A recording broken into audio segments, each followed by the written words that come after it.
Hey everyone, today I have a 2018 Subaru Forester. We're going to be doing the interior and exterior. I'm going to apologize right away. I had to cut some of the background ambient sound. The owner of this vehicle is a friend of mine and he stuck around while I did the detail. He helped with the filming, but we also talked quite a bit, and some of it isn't suitable for all audiences, if you know what I mean.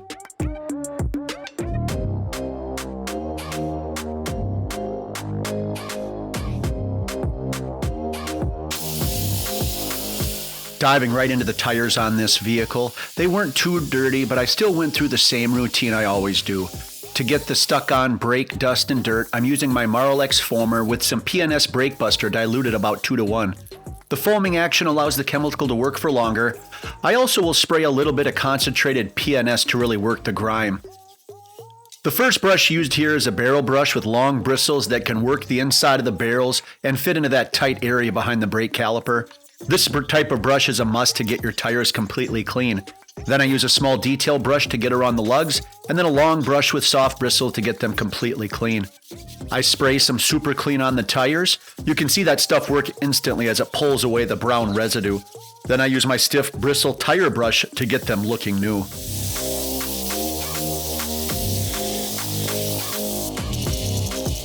This vehicle had a ton of bug guts on it, so this close-up shows me spraying some PNS bug off to melt them away.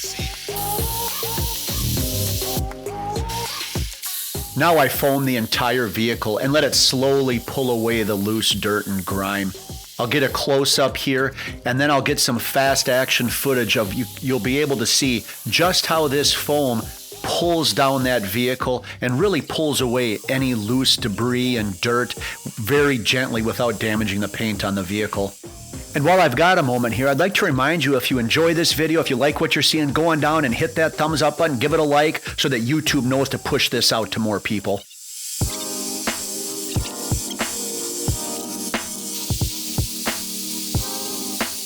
Next, I'll do a complete rinse and also spray out the door jambs. Then I'm going to use my detail brush and soft microfiber wash mitt to remove the rest of the dirt and grime. The owner of this vehicle didn't want me to worry about the step of iron remover and clay bar. As you'll see at the end of the video when I'm applying some paint protection, this vehicle does have some hail damage from a storm this summer, so it's not worth it in his mind.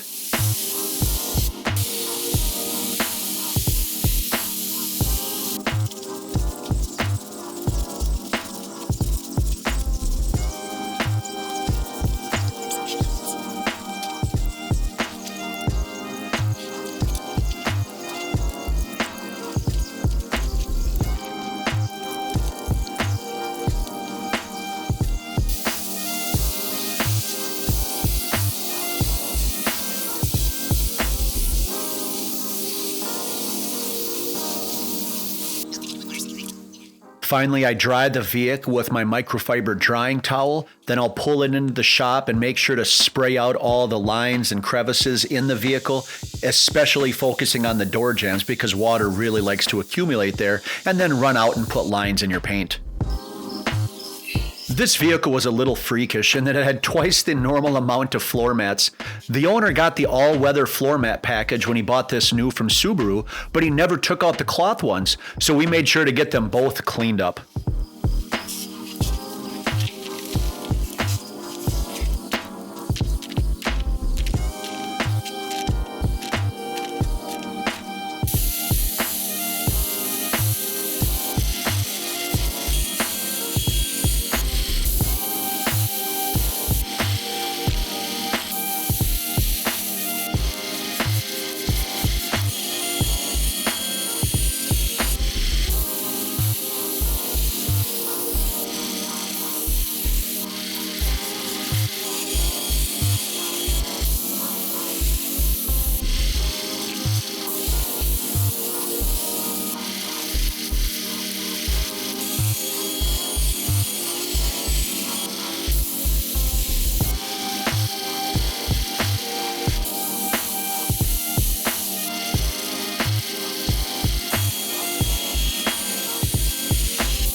Moving to the vacuuming stage, and to put it bluntly, this vehicle's carpet sucked. Subaru's carpet, I am not a fan. It's not a very old car, it's a 2018, but Subaru really seems to cheap out on the carpet. This stuff is right down there with the Kias that I've worked on. To make matters worse, the owner takes his cat, or what I consider to be a baby lion with all the hair it seemed to leave in the vehicle, with him on trips, so there was long cat hair all over. I'll use the lily brush to remove as much as humanly possible.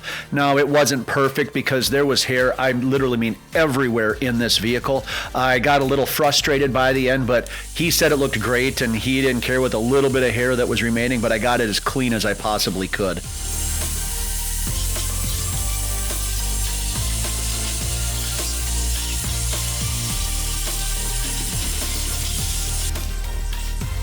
This was the point in the vehicle here where I became a little bit frustrated with all of this hair and how it just seemed to cling to every part of the vehicle, the floor, the trim, everything. I'm reaching up there between the center console, trying to get all that hair out. And I made sure to mute this part to keep it as quiet as I could because our conversation went back and forth a little bit. There's a nice little ball of hair there that I'll get it cleaned up with the vacuum. So yeah, a little frustrated at this point, but it does end up looking really good by the time we get it finished.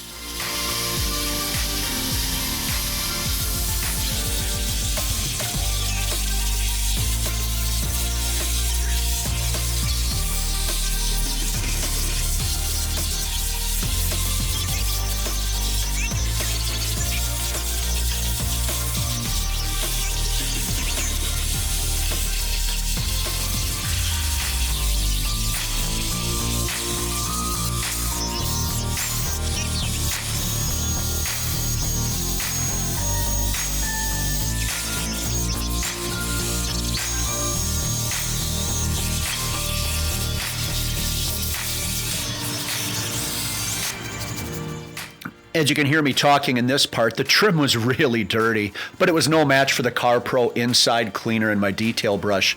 The yellow microfiber towel that I'll use definitely got a workout wiping down this panel.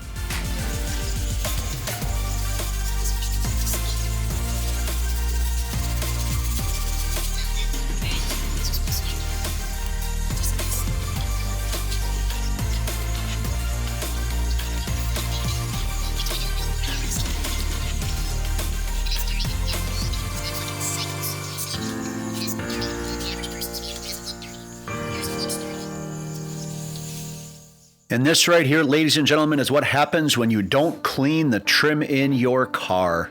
This is what your arms are leaning up against.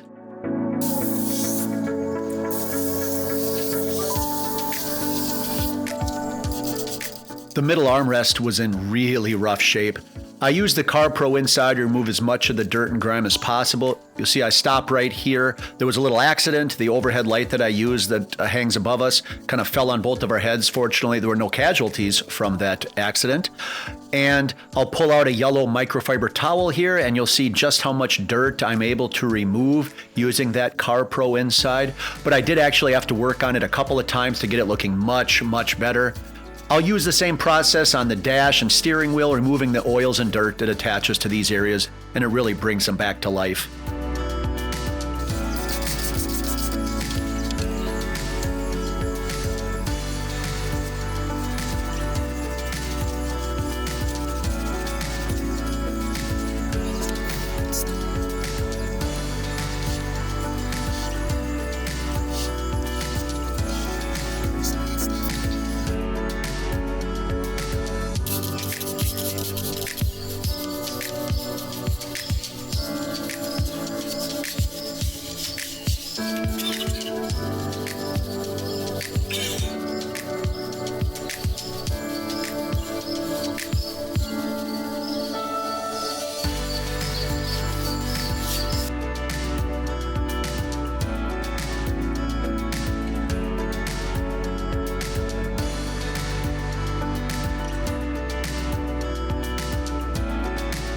The steering wheel is one part of the vehicle that I think needs to be cleaned quite often.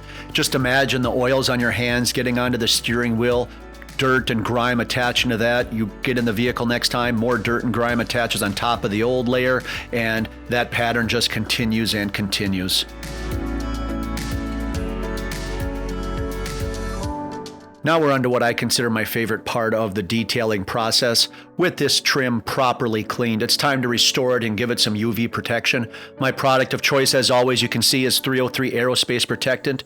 It's an easy product to use. You can see I'm just spraying some on a microfiber applicator, wiping down all the surfaces, and you can see how it just rejuvenates instantly. It restores and protects plastic and vinyl, such a simple step, but one that so many daily drivers neglect. Just look at what it does to this back bumper as I use it on it. Now it will fade a little bit as it dries, but it's still going to look so much better than it did before.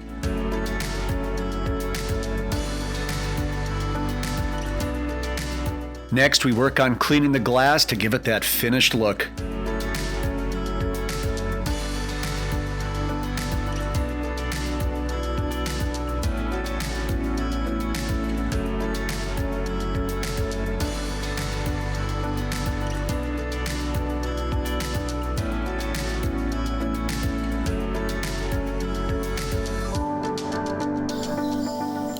Now, I know the owner didn't want me to do the iron removal, decontamination step, the clay bar, but I still wanted to protect the paint. So I'm using my Turtle Wax graphene-infused Flex Wax. You can see right there those hail dents in the hood, and so I think he's going to get that hood fixed or replaced, but I still wanted to apply some paint protection and give it some shine. I didn't want to use my sweet Turtle Wax acrylic tire shine on these tires since the owner didn't really care. So I used my lower quality tire shine. I think this is the Chemical Guys stuff to give them a newer look, though it still does a good job on the tires.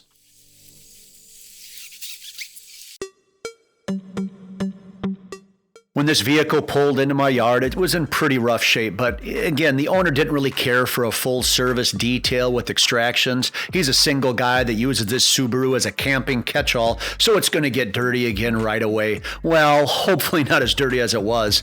Now, all the steps in this detail are ones that anyone could do at home.